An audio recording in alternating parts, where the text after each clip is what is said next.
ఈ 5 ముఖాలు దేన్ని చూపిస్తాయి అంటే పరమేశ్వరుడు చేసేటటువంటి 5 క్రియలకి మూలము సృష్టి, స్థితి, లయ, సంహార, తిరోధానాదులు అని ఆ 5 రకాలైనటువంటి కార్యక్రమాలని పరమేశ్వరుడు చేస్తాడు.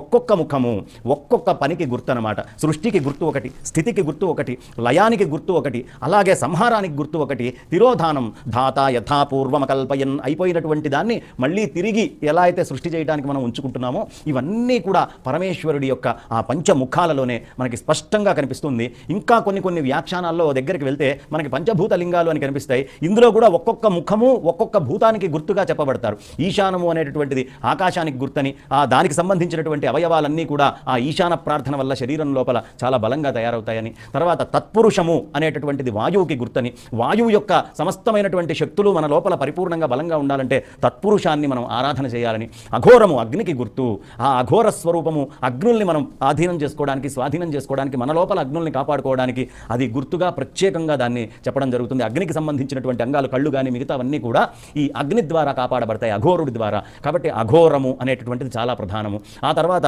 తత్పురుషము జలాలకి గుర్తు.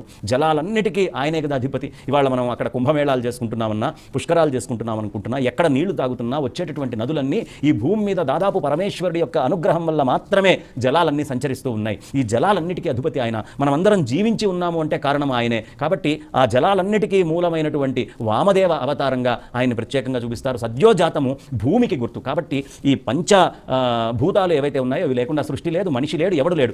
మొత్తము ఈ పశువులన్నిటికీ పతి. ఎందుకయ్యా అంటే ఈ పంచభూతాలని అధీనంలో పెట్టుకొని వీటితో పాటు అష్టమూర్తి స్వరూపమైనటువంటి ఆయన ఇటు ఒక పక్క నుంచి మనకి ఈ పంచమూర్తులే కాకుండా జీవుణ్ణి తీసుకొని సూర్యచంద్రుల్ని పెట్టుకొని అష్టమూర్తి స్వరూపంగా అనుగ్రహించేటటువంటి దేవుడు. అందుకని ఈ పంచముఖాలలో ఒక్కొక్క ముఖానికి మహన్యాసం కనుక మనం తీసుకుంటే ఏ దిక్కేమిటి, ఎటుపక్కకి ఎటు పోవాలి, ఇవన్నీ కూడా మనకి శివకవచంలో మహన్యాసంలో ఎక్కడికి వెళ్ళినా పరమేశ్వరుడి యొక్క రక్ష మన మీద ఎలా ఉంటుంది అని చెప్పడానికి ఈ 5 ముఖాలు సంకేతంగా, గుర్తుగా మనకు అనేక విషయాల్ని తెలియపరుస్తాయి. శివుడి యొక్క పంచముఖాలు చాలా అద్భుతంగా ఉంటుంది. ఈ పంచముఖాలతోటి కూడుకున్నటువంటి శివుణ్ణి మనం ఎక్కడైనా చూడాలి అంటే అది పశుపతినాథ క్షేత్రం. ఎంత అందంగా ఉంటుంది అసలు ఆ పశుపతినాథ క్షేత్రం కానీ, ఆ పశుపతినాథుడి యొక్క రూపం కానీ.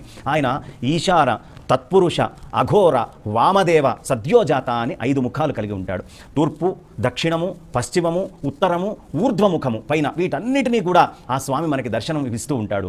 మనకి ఖచ్చితంగా శివ కవచం కనుక చదివితే శివ కవచంలో ఏ దిక్కున ఉన్నటువంటి ముఖము మనల్ని ఏ విధాలుగా బ్రోస్తుంది, ఆ ముఖానికి ఉండేటటువంటి ప్రత్యేకత ఏమిటి అని దానికోసం ఒక ప్రత్యేకమైనటువంటి ఒక పద్ధతే ఉంది. కాబట్టి ఈ పంచముఖాలతోటి కూడుకున్నటువంటి ఆ పశుపతినాథుడు మనల్ని సదా సర్వత్రా అనేక దిక్కులలో, నువ్వు ఎటువైపైనా ఉండయ్యా, తూర్పున ఉండు, పశ్చిమాన ఉండు, దక్షిణాన ఉండు, ఉత్తరాన ఉండు, ఊర్ధ్వ దిశగా వెళ్ళు, ఎక్కడ ఉన్నా నా రక్షలో నువ్వు ఉంటావు, నా దృష్టిలో నువ్వు ఉంటావు అని చెప్పేటటువంటి ఆ అద్భుతమైనటువంటి రూపమే మనకి